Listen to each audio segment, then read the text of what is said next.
Super താരങ്ങളെക്കാൾ കണ്ടന്റിനാണ് പ്രാധാന്യമെന്ന് ഒരിക്കൽ കൂടി മലയാള cinema തെളിയിച്ചിരിക്കുകയാണ്. പുതുമുഖ താരങ്ങളെ അണിനിർത്തി നവാഗത സംവിധായകൻ സബിൻസ് അണിയിച്ചൊരുക്കിയ വാഴ 2 ഓരോ ദിവസം കഴിയുന്തോറും ബോക്സ് ഓഫീസിൽ ഗംഭീര മുന്നേറ്റം നടത്തുകയാണ്. റിലീസ് ചെയ്ത് 10-ാം ദിവസം പിന്നിടുമ്പോൾ 120 കോടിയിലേറെ ചിത്രം സ്വന്തമാക്കി കഴിഞ്ഞു.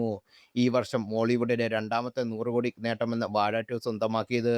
റിലീസ് ചെയ്ത് 6-ാം ദിവസമാണ് ബോക്സ് ഓഫീസിൽ എലൈറ്റ് ക്ലബിലേക്ക് ചിത്രം നടന്നു കയറിയത്. എന്നാൽ സമ്മർ വെക്കേഷന്റെ ആനുകൂല്യം മറ്റ് റിലീസുകളില്ലാത്തതും വാഴ 2-ന് ഗുണമായിരിക്കുകയാണ്.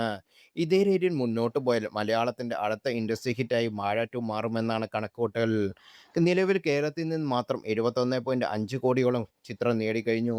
ഇൻഡസ്ട്രി ഹിറ്റിലേക്ക് ഇനി 50 കോടി മാത്രമാണ് വാഴ 2-ന് വേണ്ടത്. കേരളത്തിൽ നിന്ന് മാത്രം ഓരോ ദിവസം 7 കോടിക്ക് മുകളിൽ വാഴ 2 നേടുന്നുണ്ട്. നിലവിൽ ഇൻഡസ്ട്രി ഹിറ്റായ ലോക ചാപ്റ്റർ 1-നെ മറികടക്കാൻ 50.5 കോടിയാണ് വാഴ 2-ന് വേണ്ടത്. കേരളത്തിൽ നിന്ന് മാത്രം 100 കോടി നേടുന്ന മൂന്നാമത്തെ സിനിമയായി വാഴ 2 മാറുമെന്ന് ഏറെക്കുറെ ഉറപ്പായിരിക്കുകയാണ്.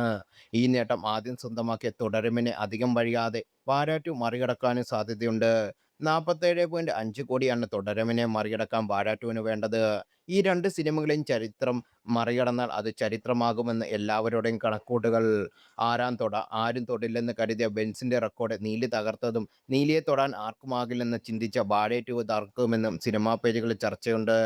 കുഞ്ചാക്കോ ബോബന് ശേഷം പുതുമുഖ നടൻ ഇൻഡസ്ട്രി ഹിറ്റ് നേടുന്നതും രാജമാണിക്യത്തിന് ശേഷം ഒരു പുതുമുഖ സംവിധായകൻ ഇൻഡസ്ട്രി ഹിറ്റ് നേടുന്നതും വാഴ 2-വിൽ കാണാൻ സാധിച്ചേക്കും. വിഷു റിലീസായെത്തിയ പടലിച്ചട്ടമ്പിയും ഒരു ദുരൂഹ സാഹചര്യത്തിൽ എന്നീ ചിത്രങ്ങളുടെ ബോക്സ് ഓഫീസ് പ്രകടനവും വാഴ 2-ന്റെ ഇൻഡസ്ട്രി ഹിറ്റ് സാധ്യതകൾ വർദ്ധിപ്പിക്കും. വാഴയുടെ ആദ്യ ഭാഗത്തിലെ അതേ ടൈം പ്ലേറ്റിൽ തന്നെയാണ് രണ്ടാം ഭാഗവും കഥ പറയുന്നത്. കേരളത്തിലെ മിഡിൽ ക്ലാസ് യുവാക്കൾ നേരിടുന്ന പ്രശ്നങ്ങളെ വളരെ നല്ല രീതിയിൽ വരച്ചിട്ട ചിത്രം എല്ലാത്തരം പ്രേക്ഷകരും ഏറ്റെടുത്തു. മറ്റ് ഇൻഡസ്ട്രികളെ ഒരിക്കൽ കൂടി ഞെട്ടിക്കാൻ വാഴ 2 എന്ന കൊച്ചു സിനിമയ്ക്ക് മോളിവുഡ് സാധിച്ചെന്ന് തന്നെ പറയാം.